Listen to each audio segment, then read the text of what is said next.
நெல்லை down, Palayamkottai, Thachanallur, Vannarapettai உள்ளிட்ட இடங்களில் கனமழை பெய்தது. இதனால் வண்ணாரப்பேட்டை பகுதியில் உள்ள அரசு போக்குவரத்து பணிமனைக்குள் மழைநீர் புகுந்தது.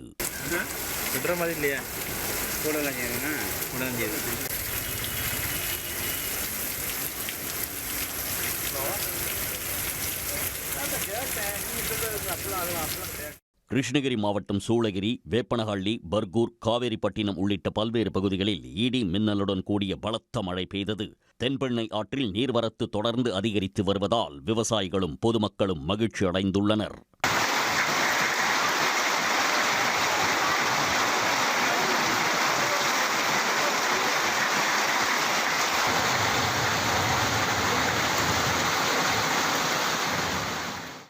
தேனி மாவட்டம் அல்லிநகரம், ரத்தினம் நகர், பழனிச்செட்டிப்பட்டி, அரண்மனைப்புதூர், கருவேலன் நாயக்கன்பட்டி உள்ளிட்ட பல பகுதிகளில் கனமழை கொட்டி தீர்த்தது. இதனால் குளிர்ச்சியான சூழல் நிலவியதால் மக்கள் மகிழ்ச்சி அடைந்துள்ளனர்.